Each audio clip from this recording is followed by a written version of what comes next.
নমস্কাৰ education with enjoyment YouTube চেনেলটোলৈ আপোনালোকক স্বাগতম জনাইছোঁ আৰু মৌখিক ভাষা বিকাশৰ ওপৰত এই ভিডিঅ'টো আৰম্ভ কৰিছোঁ। বুনিয়াদী সাক্ষৰতা আৰু সাংঘিকতা অৰ্থাৎ FLN মিছনে সাক্ষৰতাৰ ক্ষেত্ৰত প্ৰধানকৈ কেইটামান দক্ষতাটো লাভ কৰাৰ কাৰণে কিছুমান কৌশল নিৰ্ধাৰণ কৰিছে। কৌশলসমূহ কি? কৌশলসমূহ হৈছে মৌখিক ভাষাৰ বিকাশ, ইংৰাজীত ক'লে হয় OLD, অৰেল লেংগুৱেজ ডেভেলপমেণ্ট, ধ্বনিগত সজাগতা, ফোন'লজিকেল এৱাৰনেছ, পাঠোদ্ধাৰ, ডিকোডিং, পঠন সাৱলীলতা, ৰিডিং ফ্লুৱেঞ্চি, পঠনবোধ, ৰিডিং কম্প্ৰিহেনশ্যন, ছপাৰ ধাৰণা, কনচেপ্ট এবাউট প্ৰিণ্ট, শব্দভাণ্ডাৰ, ভোকাবুলাৰী, লিখন, ৰাইটিং, ধ্বনিগত সচেতনতা। এই গোটেইকেইটা কৌশল বিকাশ কৰি পেলাই আমি ছাত্ৰ ছাত্ৰীৰ সাক্ষৰতাৰ যিটো দক্ষতা, সাক্ষৰতাটো আমি আনিব পাৰোঁ। হয়, এই গোটেইকেইটা কৌশলৰ ভিতৰত যিটো প্ৰধান কৌশল হৈছে সেইটো হৈছে মৌখিক ভাষাৰ বিকাশ, অৰেল লেংগুৱেজ ডেভেলপমেণ্ট। এতিয়া আমি এই ভিডিঅ'টোত অৰেল লেংগুৱেজ ডেভেলপমেণ্টৰ ওপৰত বিশেষ বিস্তাৰভাৱে আলোচনা কৰিম।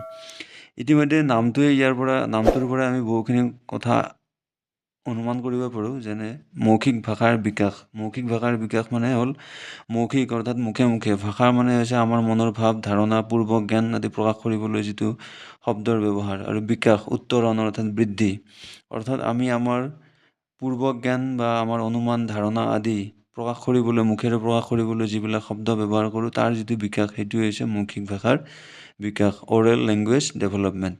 হয়, ইয়াক যদি আমি সূত্ৰ হিচাপে ক'ব যাওঁ তেনেহ'লে এনেকুৱা হ'ব: মৌখিক ভাষা হ'ল নিজৰ জ্ঞান, ধাৰণা, অনুভৱ বা আগ্ৰহক মুখে শব্দ কৰি প্ৰকাশ কৰা প্ৰক্ৰিয়া।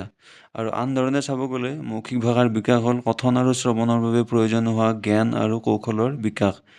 সেইবাবে এই মৌখিক ভাষাৰ বিকাশটোক ৰেচেপ্টিভ এণ্ড এক্সপ্ৰেছিভ প্ৰচেছ বুলিও কোৱা হয়। ৰেচেপ্টিভ এণ্ড এক্সপ্ৰেছিভ প্ৰচেছ মানে কি হয়?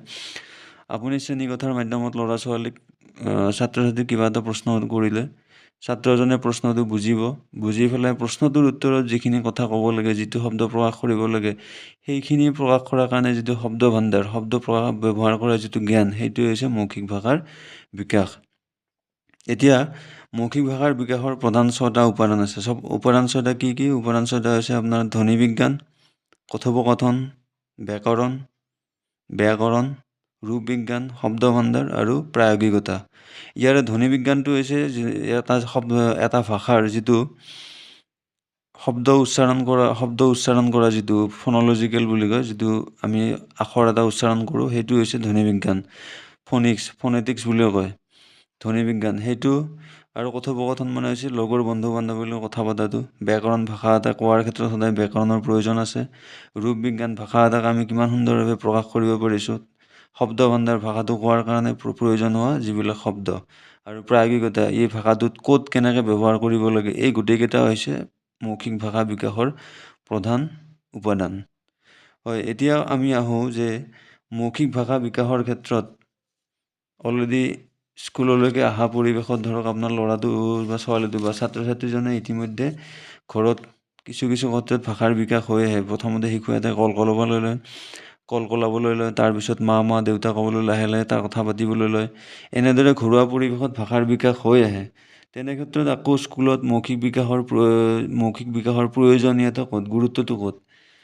মৌখিক ভাষা বিকাশে ল'ৰা এটা বা ছোৱালী এটাক মনৰ পৰা যিটো ভয়, ভাৱ, শংকা আদি দূৰ কৰাত সহায় কৰে।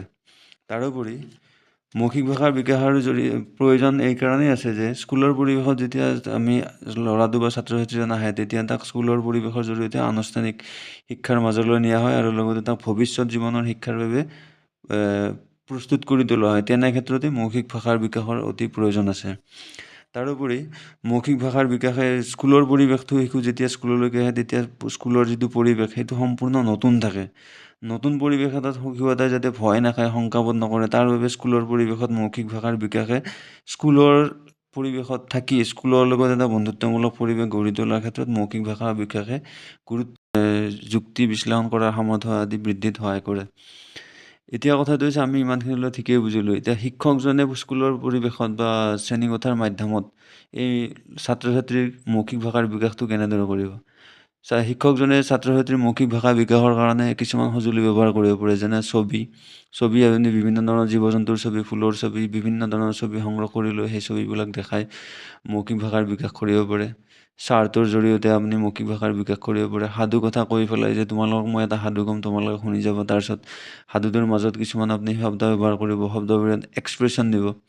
সেই এক্সপ্ৰেশ্যন দিয়া শব্দবিলাক সুধিব যে এইটো কি হয়, এইটো কি হয়, মানে নামবিলাক ক'ব পাৰে বা তেনেকুৱা কথাবিলাক আকৌ সুধিব পাৰে। তেতিয়া তেওঁলোকৰ শ্ৰৱণটোও ভাল হ'ব। তাৰোপৰি আপুনি বিগ বুক এটা বহুত ডাঙৰ কনচেপ্ট হয়, যিটো বৰ্তমান এফএলএনত ইন্ট্ৰডিউচ কৰা হৈছে। বিগ বুকৰ জৰিয়তে আপুনি মৌখিক ভাষাৰ বিকাশ কৰিব পাৰে। তাতকৈ চবতকৈ শিক্ষকজনৰ কাৰণে অতি সহজ আৰু অতি উত্তম উপায় হৈছে মৌখিক ভাষা বিকাশৰ কাৰণে কুৱেশ্যন কৰা, কুৱেশ্যনিং। যদি আপুনি যিকোনো বস্তুৰ ক্ষেত্ৰত কুৱেশ্যন কৰি পেলাই আপুনি মৌখিক ভাষাৰ বিকাশটো ল'ৰা ছোৱালীৰ ক্ষেত্ৰত অতি সহজে কৰিব পাৰে। আৰু ইয়াত কি হয়, শিশুজনো ইনভল্ভ হয়।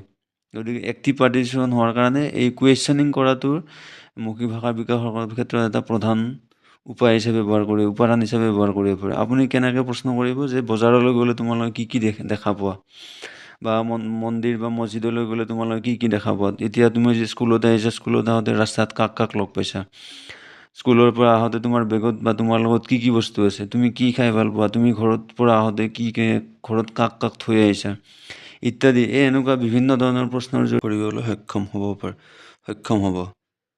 আশা কৰোঁ আপোনালোকক এই ভিডিঅ'টোৰ জৰিয়তে মৌখিক ভাষাৰ বিষয়ে সম্যক জ্ঞান দিবলৈ মই সক্ষম হৈছোঁ। লগতে আশা ৰাখিলোঁ আপোনালোকে এনেদৰে আগলৈ ভিডিঅ' পাই থাকিবলৈ মোৰ এডুকেশ্যন উইথ এনজয়মেণ্ট ইউটিউব চেনেলটো ছাবস্ক্ৰাইব কৰিব। ধন্যবাদ।